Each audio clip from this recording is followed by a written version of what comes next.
MSC Croisières commande 4 paquebots géants à STX pour un montant de 4 milliards d'euros. 4 navires de croisière sont déjà inscrits dans le carnet de commandes de MSC. Des navires qui doivent être livrés d'ici à 2020.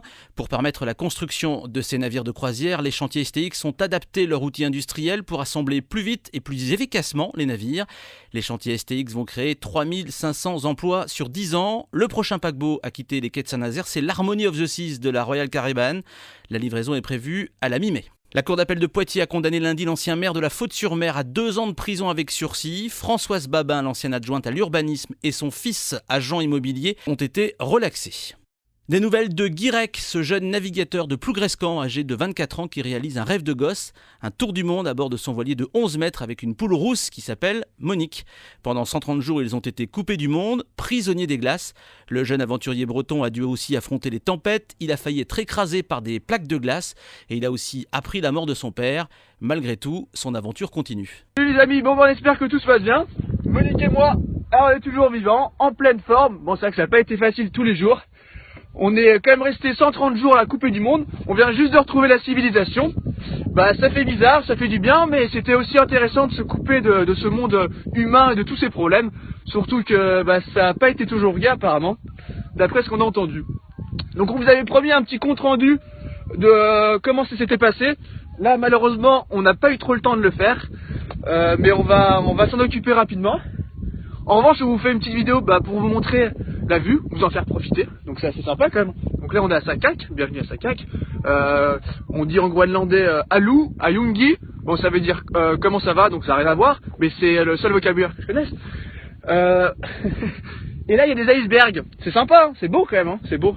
Voilà, on voulait vous le faire profiter quoi, avec Monique de notre vue paradisiaque sur 360 degrés. Donc très vite vous aurez des nouvelles sur Facebook. Et les récits de nos aventures qui ont été à la fois magiques et horribles, vraiment. Aujourd'hui on vous parle depuis le bateau et on est fiers quoi, parce que plusieurs fois on a vraiment pensé le perdre, honnêtement quoi. On n'est vraiment rien dans cette nature quoi. On est tout petit. Allez, à très vite. Guirec aimerait raconter son aventure et ses rencontres dans un livre pour enfants. Il a d'ailleurs lancé un financement participatif sur Ulule. Cela fait maintenant plus d'un mois que Marc Pointude est isolé sur son rocher au large de la Pointe du Raz. Il veut défendre la cause des phares en mer qui, privés de gardiens, se dégradent. Et vendredi, il a participé depuis le phare de Tvénec à la 2e conférence nationale pour l'océan organisée par Ségolène Royal.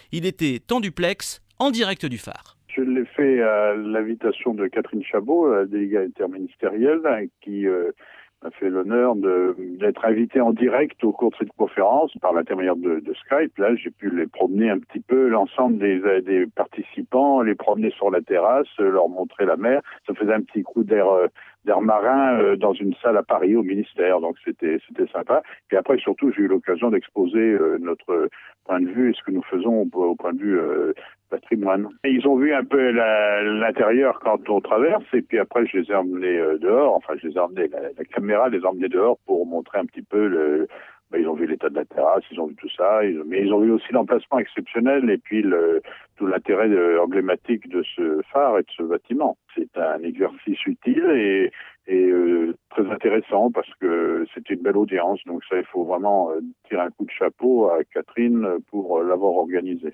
Et Marc Pointude reste isolé sur le phare encore un peu moins d'un mois avant son retour sur Terre. D'autres histoires iodées à retrouver sur francebleu.fr.